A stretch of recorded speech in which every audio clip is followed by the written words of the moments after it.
El poble de la Febró està situat a la comarca del Baix Camp, tocant ben bé també el Priorat.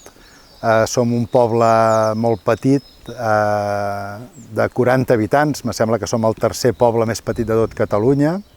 Tenim una relació de fa uns 12 anys amb l'IPES, l'Institut de Paleontologia Humana, que ja estaven treballant a la Cova de les Borres, que també queda a la vall del riu, i últimament van treballar, uns espeleòlegs van tenir la sort de descobrir una cúpula dins de la Cova de la Vila, que és una cova que ja era coneguda al poble, i a l'entrar en aquesta cova van descobrir una sala en forma de cúpula que contenia gravats, uns gravats que els estudiosos han trobat que tenen moltíssima importància. Nosaltres no vam vindre aquí per casualitat. Des de fa 15 anys estem confeccionant el catàleg espeleològic de Catalunya digitalment. I al vindre a la Febró va ser amb la intenció de localitzar la Cova de la Vila, que havia estat explorada l'any 1941 pel doctor Vilaseca, i des de llavors sembla ser que se li havia perdut la seva ubicació. A l'hora de posar-nos a fer la topografia de la cavitat, en un punt determinat de la cova vam trobar un petit forat de 5 centímetres. Molt poquet. Molt poquet. I l'acostum que tenim nosaltres d'agafar una pedra, tirar-la i sentir a veure si cau gaire lluny. I no, la vam sentir rodolar amb un ciroll així, una mica d'eco i tal, ens va estranyar. Llavors vam començar a moure pedres, treure terra i tal, i al final vam obrir un petit pas per on es va poder esmunyir el jove. Jo vaig tenir, sense esperar-m'ho, l'immens honor i sorpresa de ser el primer a entrar a la sala aquesta. Llavors, com que ell anava fent la topografia i jo anava ajudant, jo a l'entrar en aquell forat vaig tenir que apartar més pedres que van anar rodolant avall, i la primera sorpresa va ser que vaig entrar en una sala totalment circular, molt maca. Una sala no tenia estalagmites, no tenia res, però la sala en si era molt maca. I al primer moment no em vaig donar compte, però clar, al girar cap a la banda on estaven els gravats, en aquell moment sí que em vaig donar compte que hi havia alguna cosa que no era normal. I llavors sí que hi vaig parar atenció i, vaig començar a veure primer unes figures que jo no entenia, i al final sí que vaig veure algunes figures tipus cavall, coses que ja em van semblar alguna cosa. Va ser una emoció molt forta perquè en aquell moment sí que vaig entendre que allò era molt antic, però sí que el fet que la sala estigués totalment tancada, no veure passes, no veure res, i que en certa manera, les pedres i tot el que estava al terra estava com soldat pel pas dels anys. Era evident que allí no estava trepitjat per ningú durant fa molts anys. I, és una emoció molt gran, és una emoció que t'emportes amb tu per sempre. Nosaltres aquí portem 10 anys treballant, especialment en un projecte dedicat a la transició entre els darrers caçadors recol·lectors i els primers ramaders a la conca, a la capçalera del riu Siurana. Aquest indret va ser un lloc molt ben documentat per Salvador Vilaseca i representa un corredor natural dels darrers caçadors recol·lectors y los primeros ramaders a las montañas de Prades. Ahora mismo uno de los objetivos principales desde el punto de vista de la arqueología en este proyecto es contextualizar el hallazgo de los grabados. Sabemos que durante el final del Neolítico, la edad del cobre y la edad del bronce, en toda esta zona de las montañas de Prades, hay una serie de grupos de agricultores y ganaderos que ocupan la montaña.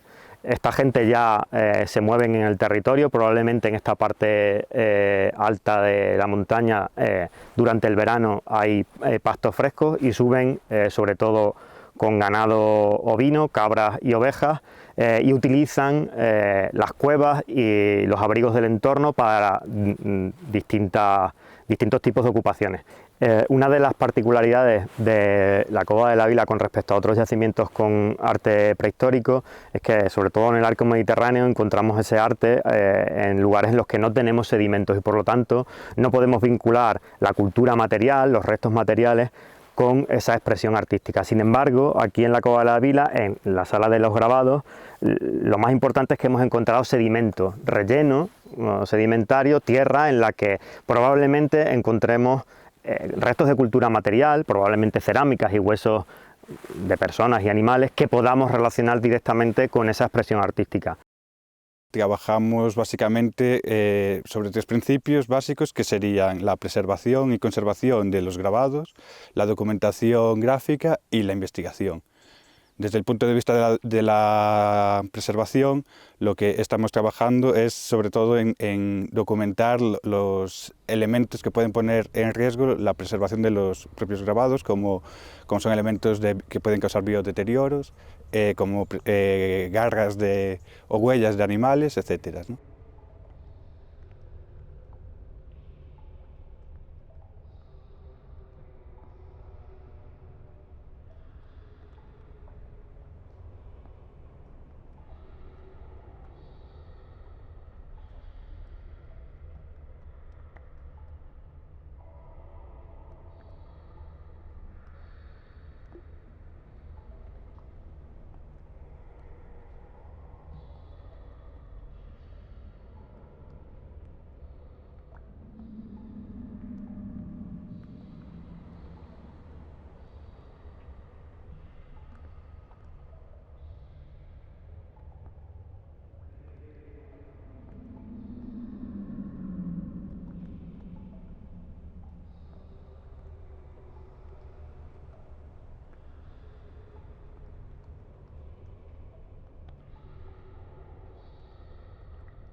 Aquesta és potser una de les millors coves que tenim d'art esquemàtic de Catalunya i de gran part de la península Ibèrica. O sigui que ens trobem davant d'un jaciment que, malgrat que s'ha d'excavar el jaciment, ja veiem que té un potencial important.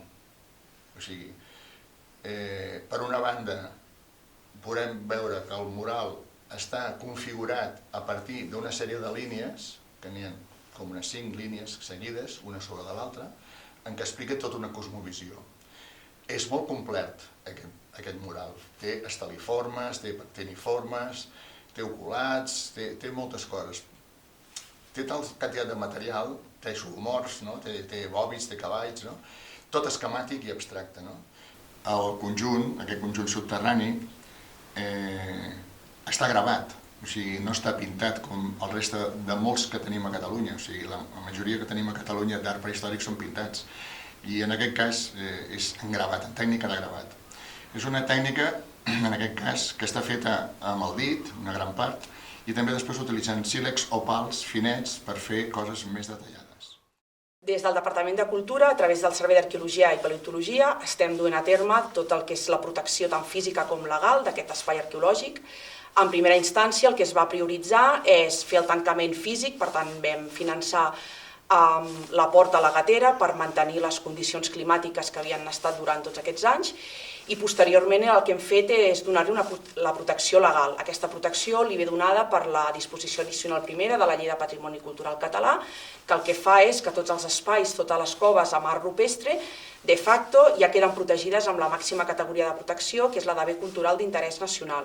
A partir d'aquí, i dintre del que és el marc del Pla de Gestió de l'Art Rupestre de Catalunya, el que fem és els següents passos, i un dels més importants és fer la documentació d'aquest espai tan inèdit. Una altra de les tasques que també aporta el Departament de Cultura és tota la documentació gràfica d'aquest espai, tant des dels aixecaments topogràfics, l'escàner 3D i la fotogrametria. Des del departament el que també es valora és, evidentment, fer tot aquest estudi amb els especialistes i en col·laboració, evidentment, de l'IPES i de l'Ajuntament, i amb tot el material que obtinguem, valorar aquesta posada en valor amb els mitjans digitals, atès que és bastant probable que sigui molt complicada la visita física del públic aquí. Per tant, posarem tots els recursos per fer-la visitable amb altres mitjans, com seran els digitals, i fer-la arribar a tot el públic.